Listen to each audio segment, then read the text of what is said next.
आजादी के अमृत महोत्सव वर्ष में जब पूरा देश आजादी के अमृत महोत्सव के साथ उत्साह और उमंग के साथ जुड़ करके देश की आजादी के शताब्दी महोत्सव की तैयारी के लिए अभी से प्राण प्रण से जुटा है, इस अवसर पर मुझे बलिया के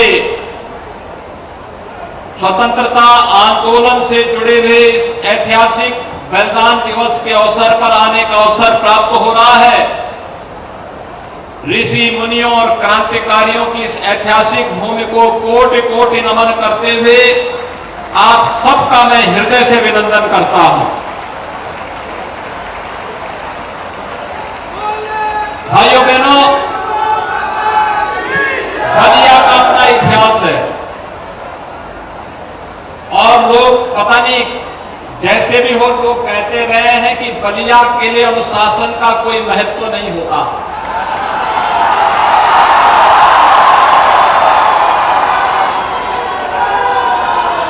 आजादी के बाद तो देश के विकास के लिए जिस अनुशासन की आवश्यकता होती है वो हमेशा बलिया ने दिखाया, लेकिन आजादी के पहले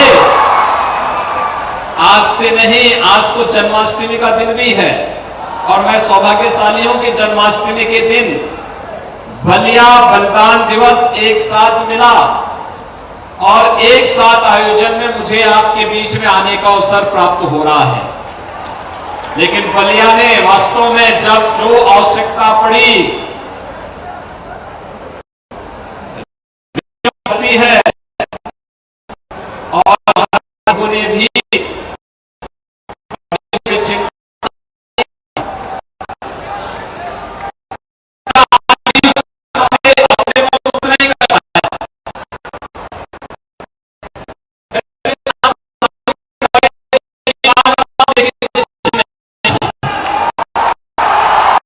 जबकि बलिया में 3 साल पहले मेडिकल कॉलेज बन जाना चाहिए था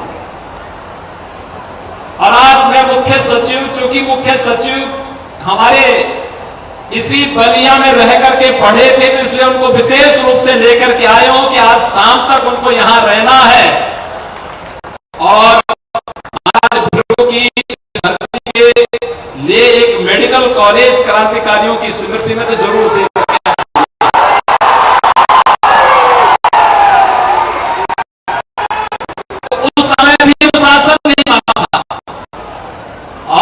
देश की आजादी के लिए किसी लड़ाई की धरती के लाल मंगल पांडे ने वो चिंगारी जलाई थी जो अंग्रेज अधिकारियों को, जो भारतीयों पर क्रूरता ढाते थे, उन्हें मार करके देश की आजादी की चिंगारी को बैरकपुर छावनी में जलाने वाला कोई और था, कोई और नहीं था बल्कि किसी बलिया की धरती के लाल महान क्रांतिकारी मंगल पांडे ही थे। और इसलिए मंगल पांडे की इस धरती पर आकर के मैं अभिभूत हूं, उन्हें कोटि कोटि नमन करते हुए विनम्र श्रद्धांजलि भी अर्पित करता हूं।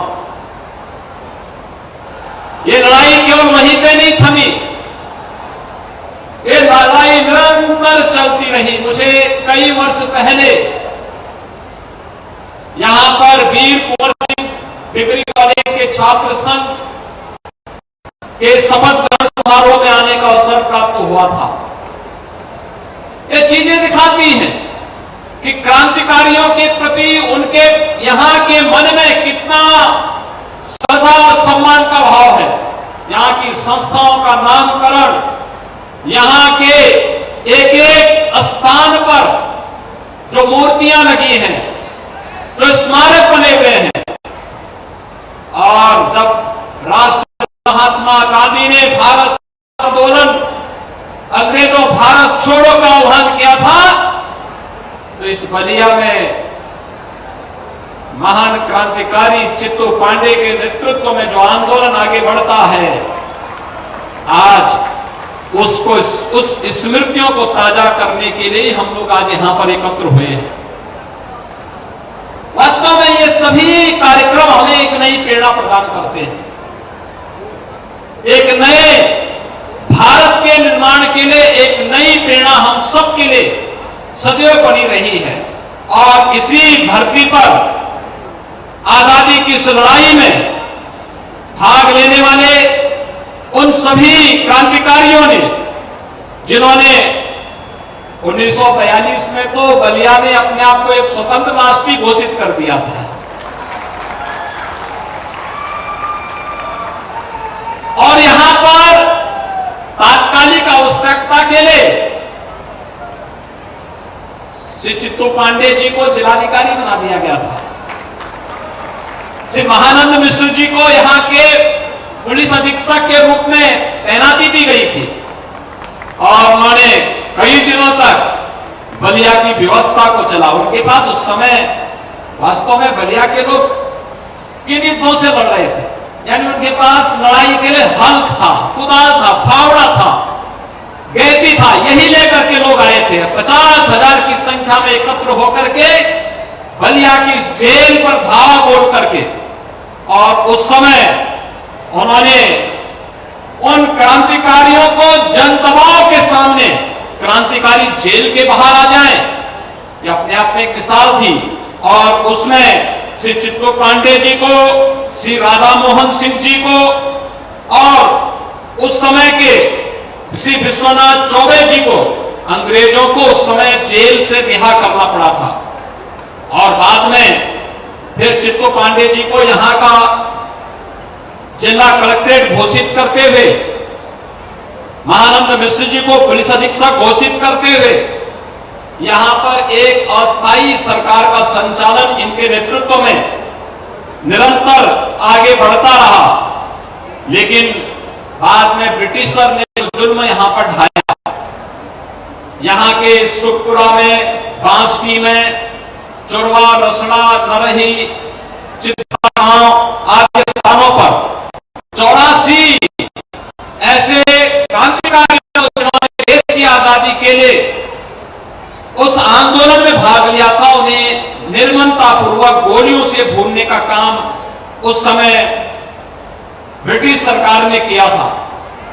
चित्तू पांडे जी को, महानंद मिश्र जी को, राधा मोहन सिंह जी को, जगन्नाथ सिंह जी को, रामानंद पांडे जी को, राजेश्वर त्रिपाठी जी को, उमा शंकर जी को, विश्वनाथ मर्दाना जी को, विश्वनाथ चौबे जी को, इन्हें ब्रिटिश हुकूमत ने फिर से जेल में डाल दिया था।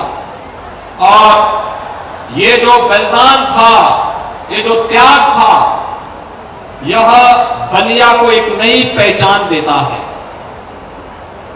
बलिया यहीं पे चुप नहीं बैठा। देश की आजादी की लड़ाई के बाद हर एक और विकास के बारे में लोग चिंता करने लगे। मैंने देखा कि बहुत अपनी तन्मयता के साथ, अपने आप, अपने भाव के साथ बलिया अपने जीवन को अपने आप बढ़ाता रहा। ये बलिया वास्तव में कितना यानी पौराणिक स्थल है।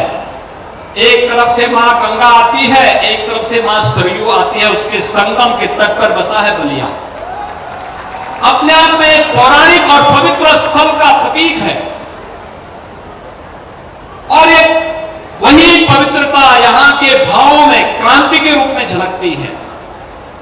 जब इस देश के आजादी के बाद, जब भारत के संविधान के गले को, लोकतंत्र को दबा करके कुचलने का कार्य कुछ लोगों ने किया था, तब भी बलिया ने ही हुंकार भरी थी और स्वर्गीय श्री जयप्रकाश जी के नेतृत्व में इस लड़ाई को आगे बढ़ाने का काम किया।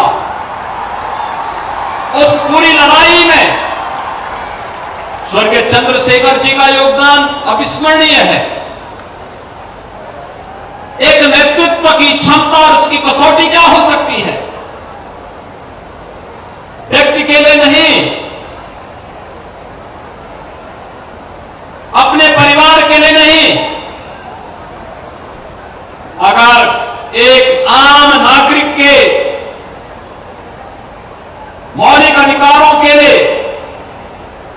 सुरक्षा के लिए, उसके स्वावलंबन के लिए, देश और समाज के लिए मुझे कुछ योगदान देना पड़ेगा। तो जयप्रकाश जी के नेतृत्व में चला आंदोलन, और उस आंदोलन में उस समय के नेतृत्व को चुनौती देने की मुद्रा में स्वर्गीय चंद्रशेखर जी के नेतृत्व में जिस तरीके से जनता पार्टी ने उस समय कालखंड में कार्य किया था, आज भी अविस्मरणीय है। और भाइयों बहनों, इसीलिए आज मैं बलिया में आया हूं। यह आजादी का अमृत महोत्सव है। 12 मार्च 2021 को प्रधानमंत्री मोदी जी ने साबरमती आश्रम गुजरात से देश की आजादी के अमृत महोत्सव के 75 सप्ताह के कार्यक्रम को आगे बढ़ाया था। और 75 सप्ताह का एक कार्यक्रम आजादी के अमृत महोत्सव के साथ तो संपन्न हुआ, इसे 1 वर्ष और 15 अगस्त 2023 तक तो अभी बढ़ाया गया है। लेकिन प्रधानमंत्री जी ने हमारे सामने कुछ संकल्प रखे हैं। आपने प्रधानमंत्री जी के 15 अगस्त यानी अमृत महोत्सव कार्यक्रम के उद्बोधन को सुना होगा। कितना महत्वपूर्ण था। उन्होंने 5 संकल्प देश के नागरिकों को दिलाए थे और सबको कहा था, अगर भारत को दुनिया की महाशक्ति के रूप में स्थापित करना है, जब देश अपनी आजादी का शताब्दी महोत्सव मना रहा होगा, तब हमें को संकल्प लेकर के चलने होंगे। हर व्यक्ति अपने कर्तव्यों का पालन करते हुए अगर आगे बढ़ जाएगा, कोई कारण नहीं भारत दुनिया की एक महाशक्ति के रूप में स्थापित न हो जाए। और इसके लिए विकास के बारे में सोचना होगा और कहीं भी गुलामी की कोई निशानी न रहे, इस संकल्प को अपने जीवन में अंगीकार करना होगा। अगर हम सब अपने अपने कर्तव्य पथ पर आगे बढ़कर के कार्य करना प्रारंभ कर देंगे, तो भाइयों बहनों, कोई कारण नहीं कि हम भारत को दुनिया की सबसे बड़ी महाशक्ति के रूप में स्थापित न कर दे। इस सदी की सबसे बड़ी महामारी कोरोना में तो यह साबित हुआ ही है कि कोरोना के महामारी के नियंत्रण में, इसके प्रबंधन में भारत का जो रिजल्ट था, दुनिया के अंदर बड़ी बड़ी ताकतें पस्त हो गई, लेकिन भारत मजबूती के साथ डटा रहा, लड़ता रहा और कोरोना को भी पस्त कर दिया। आज आपकी इतनी बड़ी संख्या में, भारी संख्या में उपस्थिति, मैं यही पूछ रहा था दया शंकर जी से। मैंने कहा, 9 बजे कैसे लोग आएंगे? 9 बजे तो बहुत सारे लोग सो के उठने वाले लोग होंगे। उन्होंने रात्रि में ही लोग, और इसीलिए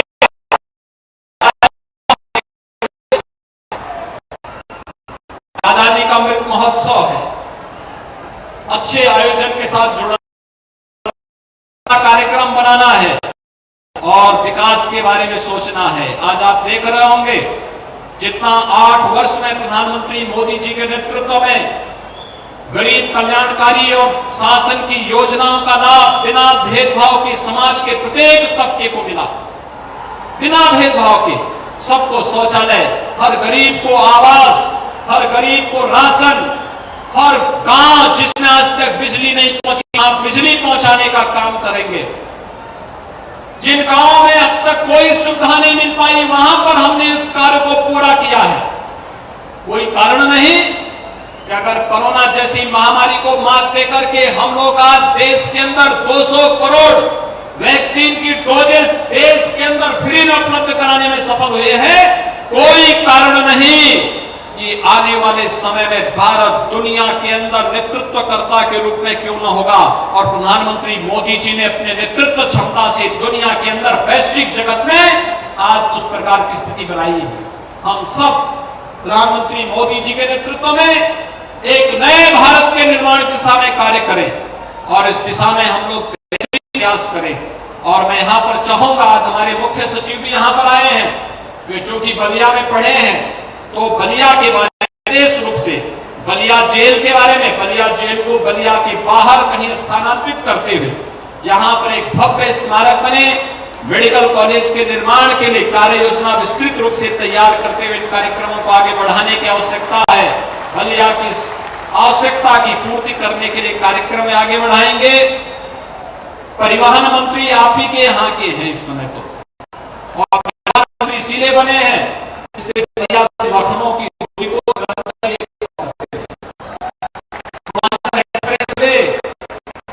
वे हम लोग यहां पर दे रहे हैं बलिया के लिए। जमीन अधिग्रहण की कार्रवाई चल रही है, ये काम भी तेजी से और बलिया को हम जोड़ेंगे, जिससे बलिया से 2 से 2.5 घंटे के अंदर ही आप लोग लखनऊ पहुंच जाए। 2 से 2.5 घंटे के अंदर,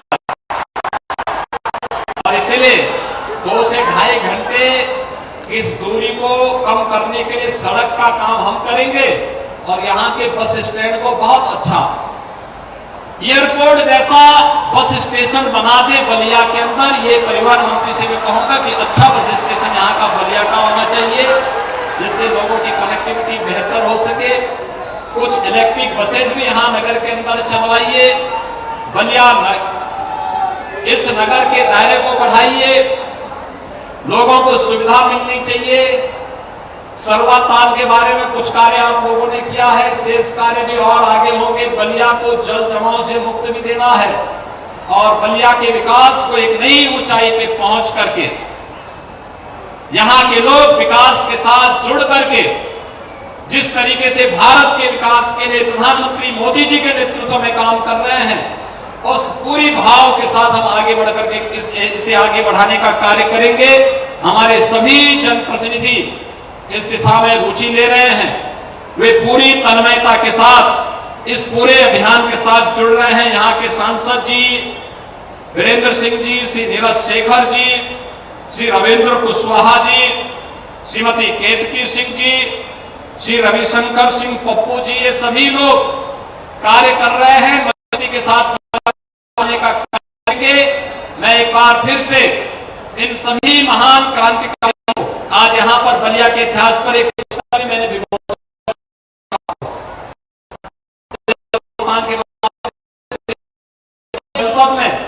आजादी के इतिहास में क्या योगदान है।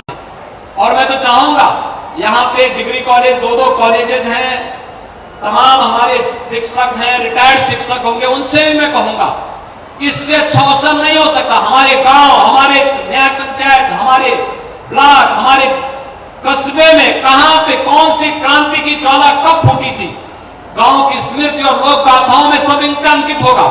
उसे शब्दों में उकेर करके पुस्तक के रूप में आप देंगे, हम उसे प्रकाशन की व्यवस्था राज्य सरकार की तरफ से कर लेंगे और आप उसकी तैयारी करिए। हमारे पास एक अपना अभिलेख होना चाहिए जिससे हम आजादी की लड़ाई के उन सभी क्रांतिकारियों को सम्मान दे सकें। देखिए, इसमें हर तबके के लोग थे। मंच पर आपने देखा होगा स्वतंत्रता संग्राम सेनानियों के परिजनों का जब मैं सम्मान कर रहा था, वहां पर कोई जाति भेद नहीं था। हर जाति, मत और मजहब से जुड़े हुए लोग देश की आजादी के लिए लड़े थे। आज भारत को विकास की जिन नई बुलंदियों तक पहुंचाना है, उसमें प्रत्येक भारतवासी का दायित्व बनता है। हम एक स्वर से, एक नजर से सभी देखें और उसे आगे बढ़ाने का कार्य करेंगे तो निश्चित ही हमारा भारत दुनिया की एक महाताकत के रूप में उभरेगा। यही आजादी के अमृत महोत्सव का और देश की आजादी के शताब्दी महोत्सव का हमारा संकल्प होना चाहिए। मैं आज के इस अवसर पर अपने इन सभी महान क्रांतिकारियों को, जिन्होंने देश की आजादी के इस आंदोलन में बलिया बलिदान दिवस के अवसर पर अपने आप को बलिदान दिया, नेतृत्व दिया, उन सबको एक बार फिर से आज जन्माष्टमी के इस पावन पर्व पर, बलिया बलिदान दिवस के इस पावन अवसर पर उन्हें कोटि कोटि नमन करते हुए उन्हें सत सत वंदन करता हूं, उन्हें विनम्र श्रद्धांजलि अर्पित करता हूं। धन्यवाद। जय हिंद।